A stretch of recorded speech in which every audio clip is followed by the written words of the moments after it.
ಆತ್ಮೀಯ ಎಲ್ಲ ವಕೀಲ ವೃಂದದವರೇ, ನಾನು ಎಸ್ ಸತೀಶ್, ವಕೀಲರು, ಮಾಜಿ ಕಾರ್ಯದರ್ಶಿಗಳು, ಕೋಲಾರ ವಕೀಲರ ಸಂಘ.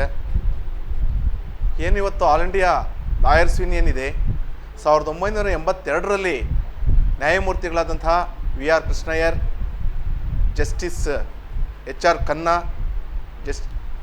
ನಮ್ಮ ಜ್ಯೋತಿ ಬಸ್ಸು ಮತ್ತು ನಮ್ಮ ರಾಜ್ಯದ ಮತ್ತು ನಮ್ಮ ಜಿಲ್ಲೆಯವರಾಗಿರ್ತಕ್ಕಂಥ ಮಾಜಿ ಗೌರವಾನ್ವಿತ ನ್ಯಾಯಮೂರ್ತಿಗಳಾದ ವಿ ಗೋಪಾಲ್ಗೌಡರು ಮತ್ತು ನಾಗಮೋಹನ್ ದಾಸ್ ಅವರ ನೇತೃತ್ವದಲ್ಲಿ ಒಂದು ಸಂಘಟನೆ ಪ್ರಾರಂಭವಾಯಿತು. ಉದ್ದೇಶಗಳೇನೆಂದರೆ, ನಮ್ಮ ಪ್ರಿಯಾಂಬಲಲ್ಲಿ ಏನಿದೆ, ಪ್ರಸ್ತಾವನೆ ಏನಿದೆ ನಮ್ಮ ಸಂವಿಧಾನದಲ್ಲಿ, ಆ ಉದ್ದೇಶಗಳನ್ನ ಇಟ್ಕೊಂಡು ಈ ಒಂದು ನಮ್ಮ ಸಂಘಟನೆ ಪ್ರಾರಂಭವಾಗಿದೆ. ಪ್ರಜಾಪ್ರಭುತ್ವ, ಜಾತ್ಯತೀತ, ಸಮಾನತೆ ಅನ್ನತಕ್ಕಂಥ ಕಾನ್ಸೆಪ್ಟಲ್ಲಿ ಇವತ್ತು ಅಖಿಲ ಭಾರತ ಒಕ್ಕೂಟ ಸ್ಥಾಪನೆಯಾಗಿದೆ.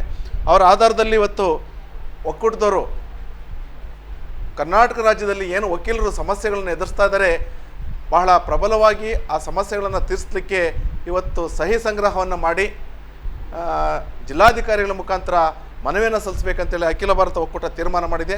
ಅದರ ಭಾಗವಾಗಿ ಏನು ಅವರು ಇವತ್ತು 13 ಬೇಡಿಕೆಗಳನ್ನು ಇಟ್ಕೊಂಡಿದ್ದಾರೆ ನಮ್ಮ ವಕೀಲರ ಸಂಘದವರು. ಆ ಎಲ್ಲ ಬೇಡಿಕೆಗಳನ್ನು ಸರ್ಕಾರ ಕೂಡಲೇ ಈಡೇರಿಸಬೇಕು ಮತ್ತು ವಕೀಲರಿಗೆ ರಕ್ಷಣೆಯನ್ನು ಕೊಡಬೇಕು. ವಕೀಲರ ರಕ್ಷಣಾ ಕಾಯ್ದೆಗೆ ತಿದ್ದುಪಡಿ ತಂದು ಅದರಲ್ಲಿ ವಕೀಲರಿಗೆ ರಕ್ಷಣೆ ಕೊಡ್ತಕ್ಕಂಥ ಒಂದು ಕಾರ್ಯ ಆಗಬೇಕು.